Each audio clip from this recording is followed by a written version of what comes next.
As an undergraduate, I was studying psychology and biology, and I was actually working as a private tutor for a little boy who had autism.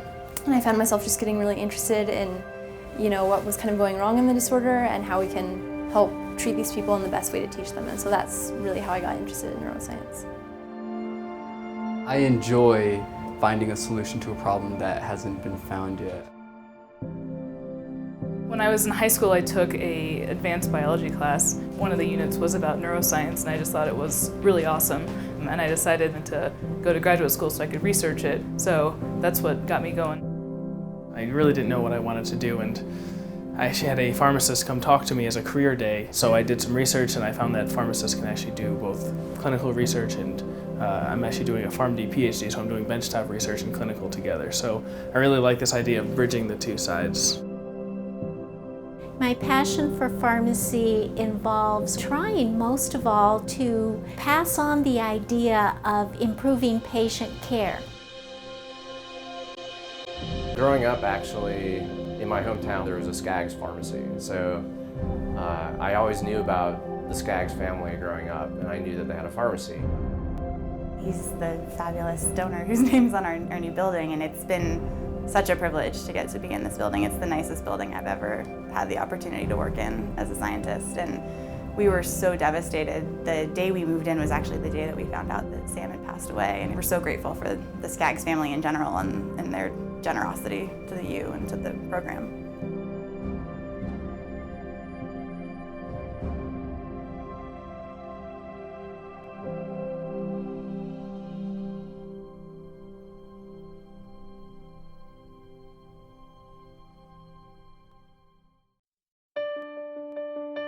About 30 years ago, a good friend of mine introduced me to Sam, and I got to know some of the things that Sam was doing. Was very impressed with his commitment to the community and his success in the business world.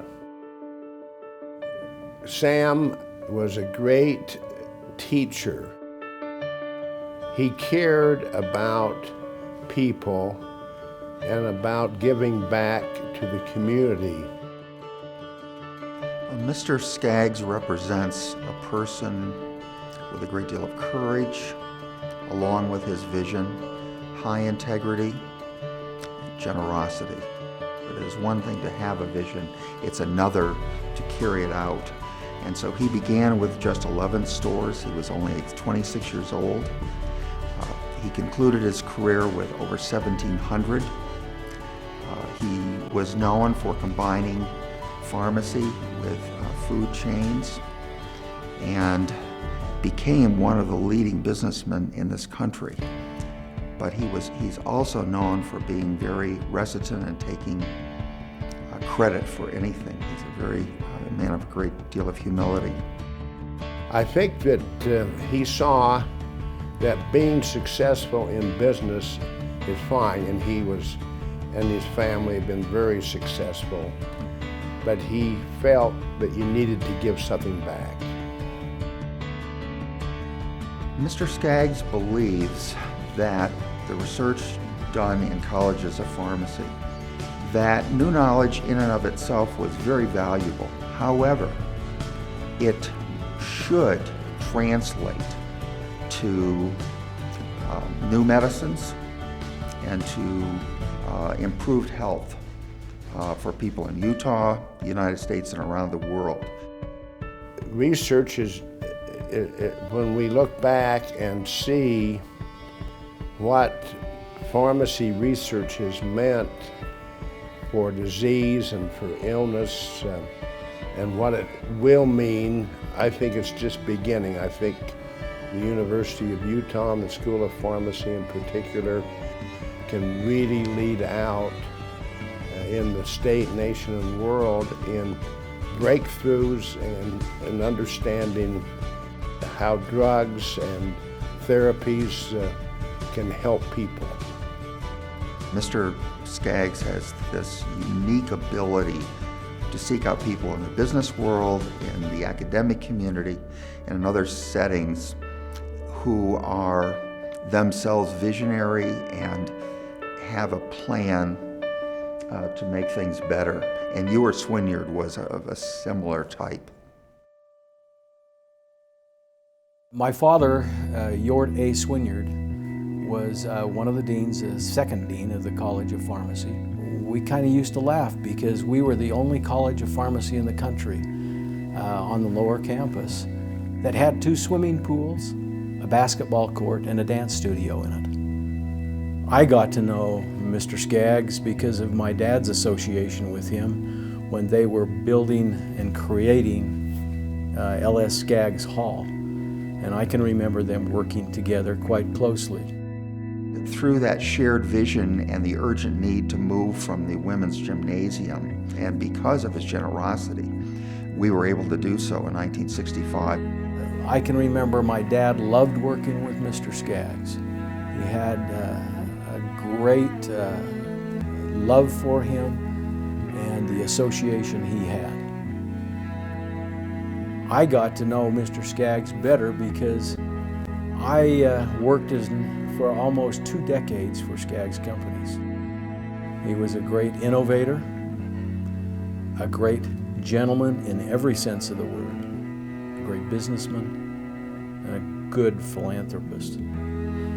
I think that the impact that Mr. Skaggs has had on education in the state of Utah is immense.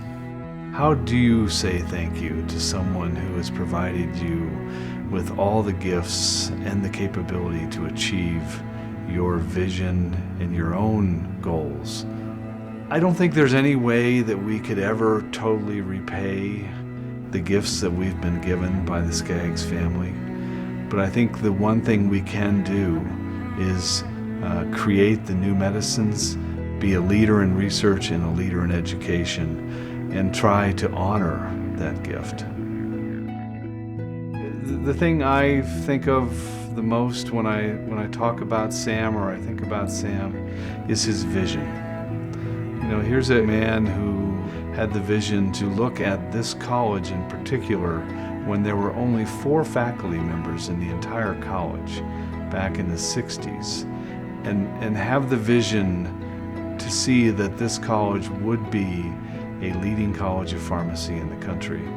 And we are that, we accomplished that largely as a result of Sam's vision and Sam's generosity.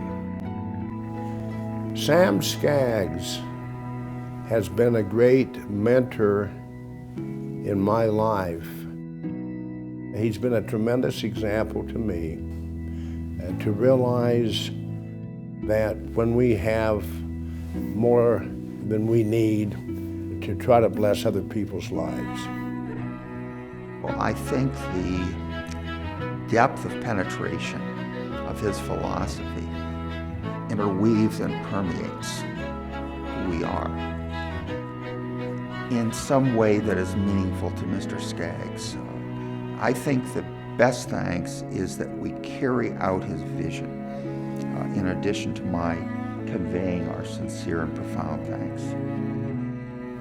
I think that the influence that he has had and will have because of these buildings, I think that will go out into the community, and I think that there will be many of them that will contribute back. And we have that now. We do have lofty goals, and I think, to be honest, we owe Sam that. We have been given this tremendous gift from Sam and his family. And so we have set our sights very high, and that, I think, is our responsibility to honor the gift that we've been given. So it is very much our intention to be the #1 college of pharmacy in the country, and I'm confident that we can achieve that.